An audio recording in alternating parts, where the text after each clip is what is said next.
Thank you for joining us today for From the Field. I am Britany Hurst Marchant. I'm the Executive Director of the Idaho Wheat Commission, and we are joined today by Dalton Henry and Peter Laudeman from U.S. Wheat Associates. And I'm going to give them a chance to introduce themselves here in just a second. But I want to remind everyone that this is open for questions from anyone participating.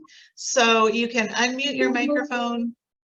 You can send us a message in the chat that we will get an answer to, or you can use the reactions button at the bottom of your screen to raise your hand, and we'll make sure that your question gets asked.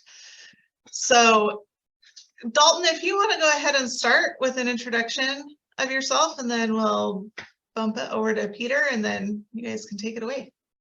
For sure. Thanks, Britany, for having us on, and thanks to the folks at Idaho Wheat for the opportunity to talk a little bit about wheat trade policy today. So my name is Dalton Henry. I'm Vice President of Policy at U.S. Wheat Associates. Essentially, within that role, Peter and I cover everything from traditional trade policy, which we kind of think of as being tariffs and strict import barriers, to non-tariff barriers like pesticide residues and approval of breeding technologies, as well as food assistance. And so it does end up getting to be a pretty wide set of issues, but it's been something that I've worked for the state wheat group or on Capitol Hill or for U.S. Wheat Associates for just coming on 13 or 14 years now. And so wheat trade policy is the majority of what I've known. And so sure glad to be with everybody here tonight. And I'll go ahead. Peter Laudeman's a relatively new member of our staff. Give him a chance to introduce himself. Thanks, Dalton. Hi, everybody. Peter Laudeman. I'm the new Director of Trade Policy at U.S. Wheat Associates. Been on board for about 6 months here. Background in a variety of ag policy roles here in Washington, D.C., but new to wheat as a commodity, but had an opportunity these first 6 months to dive into particularly food assistance as well as some plant breeding innovation topics. So more than happy to talk about any of those today, but for now, we'll kick it back to Dalton to start us off. All right. So, Britany, I've probably got about 5 minutes or so just opening comments on big things that are happening in wheat trade policy. And if that works for you, I'll probably cover those, and then we can open it up for questions. Or yeah, that's great. That is great. Thanks. Essentially, we'll probably kind of cover, and this is an odd thing for Peter and I. We've kind of been doing a little bit of this wheat trade policy roadshow. And I think this is the first one the two of us have done together without slides. So no charts, no graphs, no reason to fall asleep late in the afternoon there in Idaho, because it's not that late in the afternoon. I'll apologize. I'm in Lisbon, Portugal this week, doing meetings with our Sub-Saharan Africa, Middle East, and European staff. So this is essentially it's a great time to talk about trade policy, because what we spend 8 hours a day doing right now is reviewing barriers and export promotion strategies with our actual staff that are overseas. And so whenever they hit a trade policy challenge, it's given us a chance to really kind of lean into those things a little bit. And we spend a little bit more time thinking about some of those barriers and what that actually means for export of U.S. grown wheat than maybe we do some other days. So today, I don't want to maybe talk just where we see the Biden administration at on trade policy, how that's impacting wheat growers. Probably talk a little bit about multilateral trade forums and what we see coming there in the next 16 to 18 months, so especially the WTO. And then probably finally, just because we are in a Farm Bill year, and one of the few things that Peter and I do related to the Farm Bill is work on food assistance programs and the ways that U.S. wheat gets used in those programs and ways that we would like to see it used better in some of those programs. So kind of probably just a couple of minutes on those, and then we'll open it up to questions. And so I think probably the first big thing where we have to open when we think about the Biden administration and trade policy is the celebrating getting 2 political nominees confirmed here just this last, essentially December, January timeframe. And so those are, I think folks have probably all seen it, but Alexis Taylor to be the Undersecretary for Trade and Foreign Agriculture at USDA, and then Doug McCaleb to be the Assistant Ambassador for the ambassador for essentially agricultural negotiations at the U.S. Trade Representative's office. And so the reason that we see those positions is so crucial, and why we're celebrating this, even though it is a couple of years into this administration, is that having political leaders, because we have great career staff in both of those agencies, that have really, frankly, gotten a number of really important things done for U.S. wheat producers. That highlights the elimination of the tariff in Vietnam as being particularly critical, and it's something that happened outside of a traditional trade agreement, and it happened without political leadership at either of those agencies in agriculture. So we can still get good things done there. But where political leadership becomes so important is when we look at this administration's trade policy, right? The one thing you do not see them utter the three words free trade agreement. But instead, what we have is a series of essentially economic dialogues, and they've got 7 or 8 of them spread around the world with different regions that really represent the vast majority of U.S. engagement on trade talks. And so that's not necessarily a bad thing. It is a very different thing than what we're used to in the U.S. And it's not going to touch tariffs and traditional market access topics. But there are still a lot of little barriers out there that maybe don't grab the headlines the way tariffs do. But in order to really make progress at the end of the day, we need strong political leadership from the agriculture community. And having both of these folks in place means that we've got experienced Aggies at the helm that are able to be in political level discussions, and especially to engage with their counterparts in the other countries that happen to be in those economic dialogues on behalf of U.S. agriculture. And so we are excited to see where those two folks go and where they are able to take those negotiations as we go forward. To give you a little bit of a flavor of maybe what some of those economic dialogues look like. So for the countries that used to be in the Comprehensive and Progressive Trans-Pacific Partnership when the U.S. was in there, that has now been from the U.S. side, right? That went forward as a trade agreement. The 12 remaining countries on their own, 11 or 12 remaining countries on their own. The U.S. instead has put forward the Indo-Pacific Economic Framework, which isn't going to deal with tariff-based market access, but can deal with non-tariff barriers, and the idea being to strengthen relationships between that dozen or so countries. Another one would be the Americas Partnership for Economic Prosperity, or APEP. And so that's going to be a partnership of countries essentially from North and South America. Again, an economic dialogue where we can gather together at senior levels of leadership and address challenges that face multiple countries within that region. And so those are both regions that represent really important customer groups for U.S. Wheat Associates. And so those are talks that we expect to be engaged in a significant way going forward. As we think beyond just the bilateral trade relationships, the other piece that's really important for global wheat trade, when we look at it from the U.S. Wheat Associates lens, is the World Trade Organization. I know this is one that I think the World Trade Organization made it through about the first 20 years of its existence without a lot of farm groups maybe really paying that much attention to it. But especially during the Trump administration, when the president continued actually the Obama administration's policy of blocking nominees to the appellate body, right? They kind of hamstrung that judicial process or quasi-judicial process. And that's caught a lot of headlines, and I think there's a lot of uncertainty about what that means for the WTO, and I think it sowed a lot of discord among some agricultural groups as to how valuable is the WTO for agriculture, and has it lived up to its promises? And I think we can certainly point to ways we'd like to see the WTO be more efficient or more effective, but at the end of the day, we can also point to a lot of instances where it has been very effective for U.S. agriculture. And the one that really comes to my mind on that front is China and the market access that we were able to secure there because the Obama administration, followed by the Trump administration, followed by the Biden administration, pressed China to obey their WTO commitments with respect to a wheat tariff rate quota. Now, I don't have my charts today, so I'm going to save everybody the pain of the details of that case. But the bottom line is that China went from being about the 16th largest wheat importer in the world to losing the WTO case, putting new rules into place for their tariff rate quota and becoming the 4th largest wheat importer.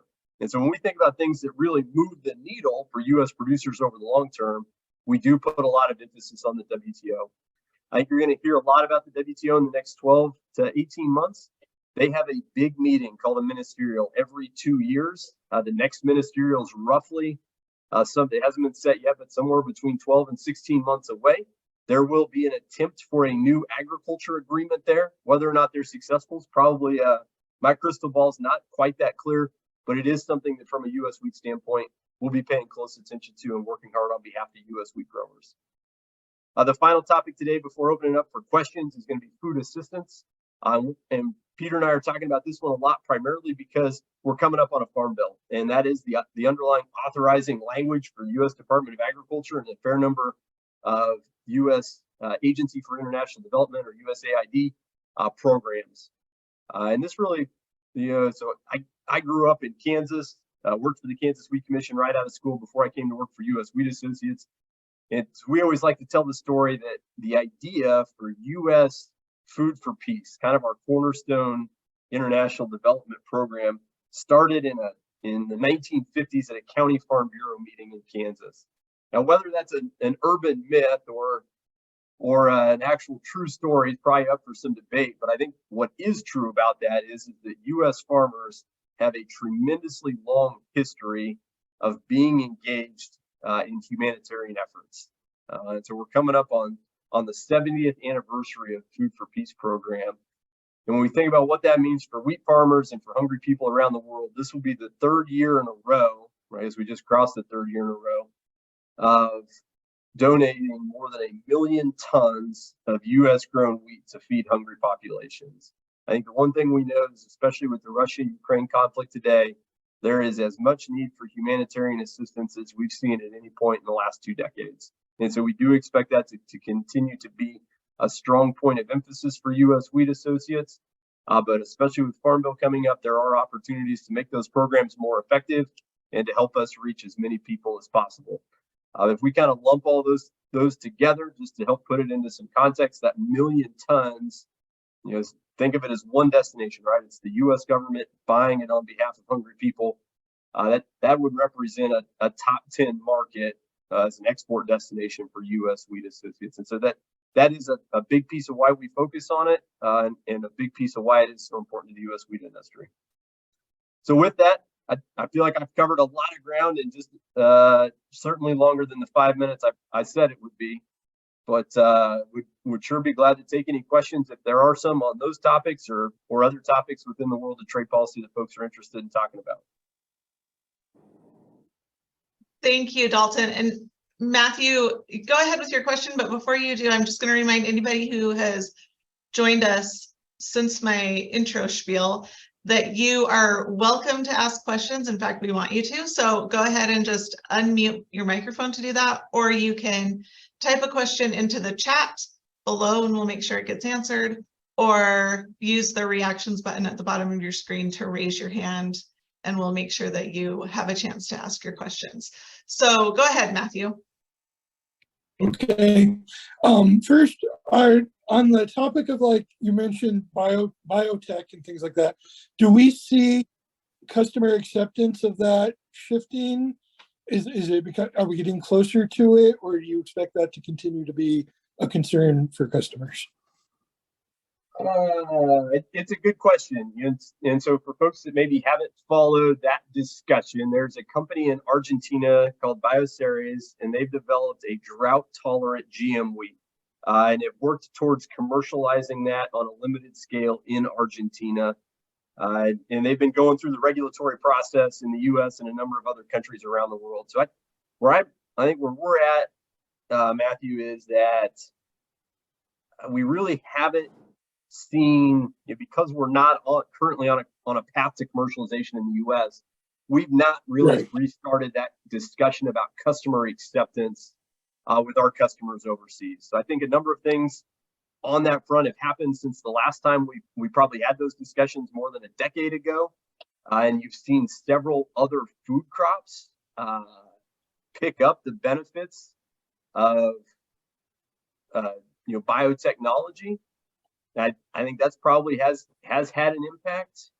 And I think the other piece is that U.S. wheat, though we're supportive of the technology, we've always maintained that customer choice is something that we're committed to. And so what we're really looking at, from our discussions with BioSeries, is we've provided them the list with what we consider to be key markets where we would need to see regulatory approval before they would start down a commercialization path here in the U.S. And I know that, there are certainly markets on that list where they've received approval from, and there are markets that they have made submissions to, and then I think there are markets that they're probably just getting started on. So that's still certainly relatively early in a lot of those discussions. Good, thank you. Dalton, you mentioned non-tariff trade barriers. Can you just explain what those are, and give us some examples and why that's a thing? For sure. So everybody always thinks about trade policy as being like big picture, like fancy negotiations or high level negotiations. And we go to fancy locations like Geneva or Brussels and do these big negotiating rounds. We put agreements in front of Congress. And that certainly is a big piece of trade policy, or rather it used to be. Where we are now in these a little bit smaller economic dialogues, what we really are trying to tackle in most of those instances are what we would term non-tariff barriers. And so we think of a non-tariff barrier, NTB, as anything that impedes or adds costs to, or otherwise creates a barrier, hence the name, to wheat trade that isn't specifically a tariff. And so that's everything from countries requiring pesticide residue testing to countries implementing unworkable pesticide MRLs, or maximum residue limits. It would be weed seed restrictions, where some countries may, in our mind, unfairly restrict certain weed seeds that are common in the US and common in other countries. It would also include spores. So think about the bunt species that we have that impact US wheat production. There are some countries that regulate very heavily dwarf bunt. There are some countries that raise problems with common bunt spores when they're found in shipments. And so that, those are kind of those would all be specifically SPS, or sanitary and phytosanitary barriers. There would also be countries, though, that have import license requirements that impede the flow of wheat, and a number of others. And so it really is a wide bucket. By and large, they tend to be more technical than tariffs, and they're not necessarily always financial the way that tariffs act as a barrier because they increase the cost of our product. And so in some ways, they're actually an easier barrier to get around because you know what the cost is. If a country puts into place a weed seed or pesticide MRL barrier, you don't know what the cost is because you may not know if you have a problem until that vessel has arrived in the country. And at that point, it becomes an all or nothing, very expensive game. And that makes exporters nervous or hesitant. And it adds to the cost of doing business. But those costs aren't always well known. And that's what makes non-tariff barriers particularly nefarious in working in international trade. And over the past year, with the conflict in the Black Sea region, where we know a lot of competitive wheat from the United States comes from that area, have we seen a relaxing of some of those non-tariff trade barriers from other countries because they need the wheat? It's a pretty fair question, and I think initially I was hopeful we would maybe see more relaxed rules or more relaxed enforcement of those than we did. So I think we could definitely point to a couple of instances where we have seen some additional flexibility or additional movement, but actually that conflict probably drove discussions around tariffs and whether countries were willing to unilaterally lower tariffs just on a most favored nation basis, or waive tariffs for a period of time, or waive specific import fees.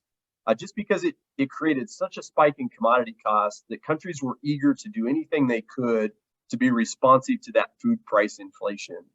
And unfortunately, many of our non-tariff barriers are kind of buried down in the literal and figurative weeds at a technical staff level, and they're a little bit tougher to move just with political whims. But I think we're still very optimistic that as this conflict is prolonged, that countries do revisit a number of those, and that we'll have an opportunity to still make good progress on them. Okay. So you mentioned the Farm Bill. We all know we're up for a renewal.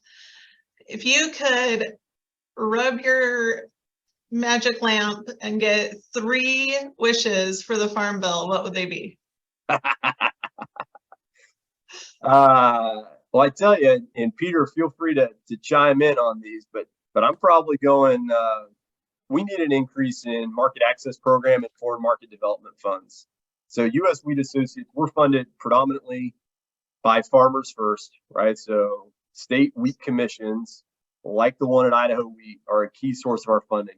That funding is then matched by the U.S. Foreign Ag Service in 2 programs, really, Market Access, or MAP, and Foreign Market Development Program, FMD. Those programs got their last increase in the 2002 Farm Bill. And so when we think about inflation and a whole bunch of other costs that have been taken out of those programs since that time, but the big one is inflation. You know, we're still running with basically the same budget that we've had for nearly 20 years now. At some point, that means as a USDA cooperator, we're either going to have to cut back our programming and focus it where we can make the biggest impact, or we've got to invest additional resources. And U.S. farmers have been really good about providing additional resources when USDA hasn't been able to, but there is a big push underway to increase those resources in this bill. I think after that, we probably turn from a U.S. wheat standpoint, because we don't do domestic farm policy. So you're not going to see Title I changes or crop insurance changes on our particular priority list. But after that, because it is in the Farm Bill, we're probably going to turn to food aid.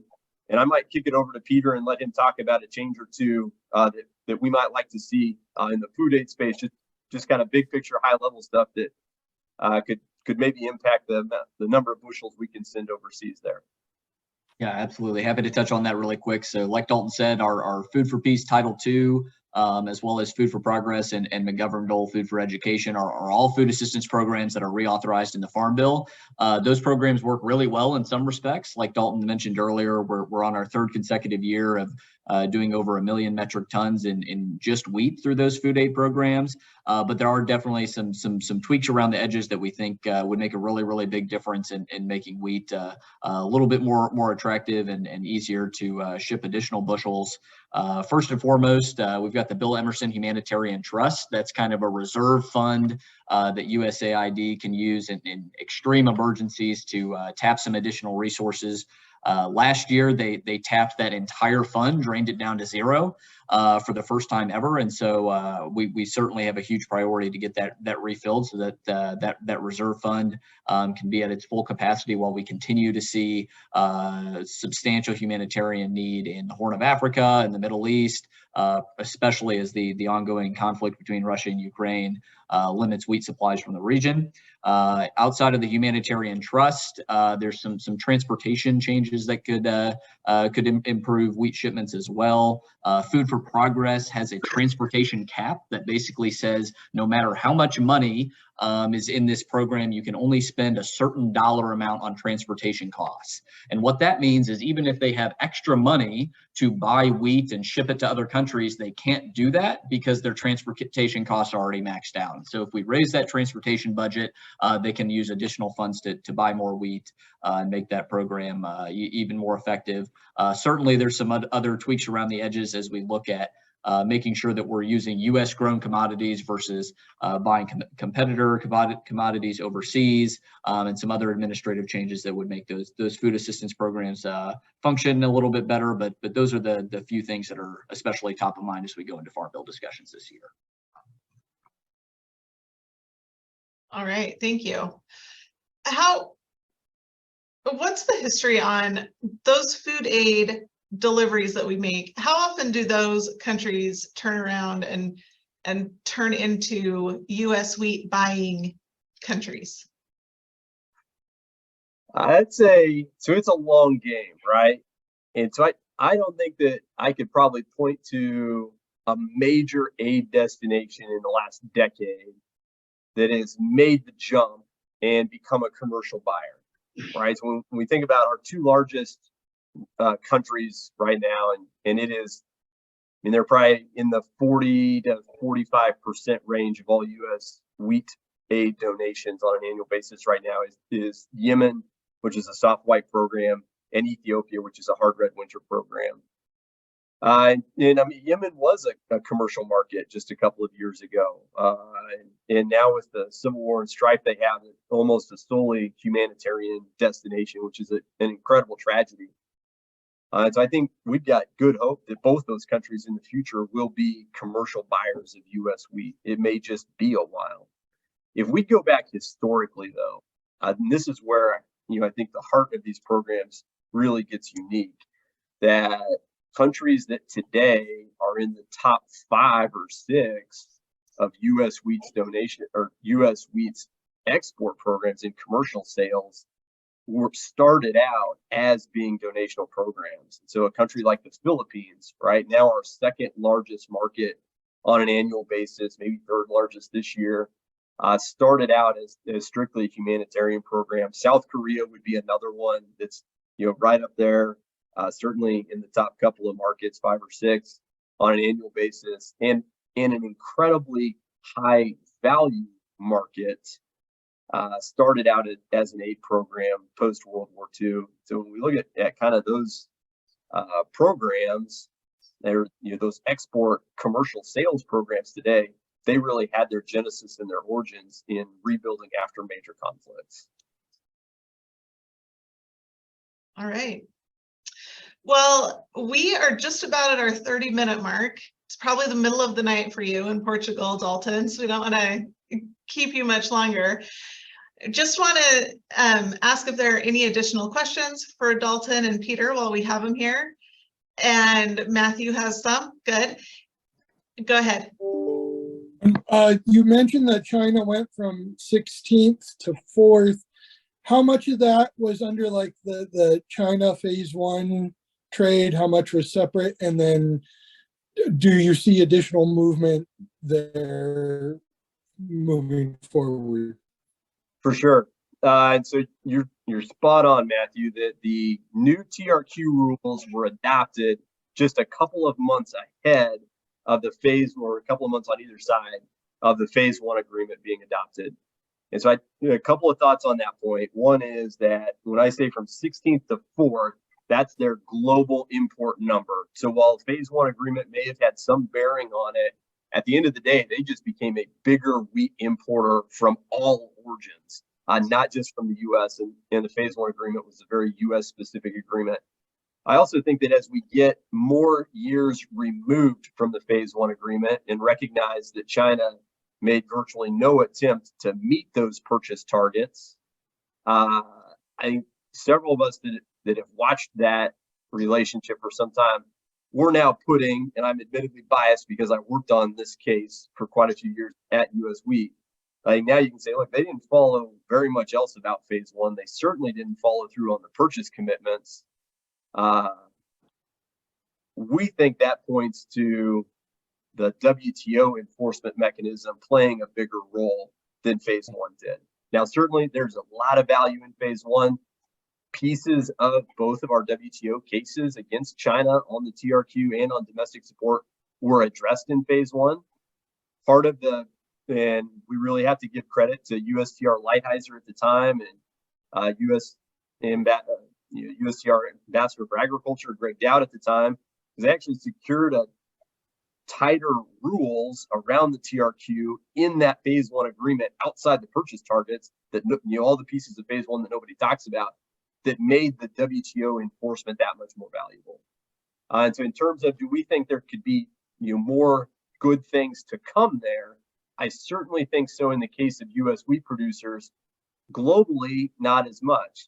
That essentially China has maxed out their tariff rate quota at the WTO for the last 3 years, effectively.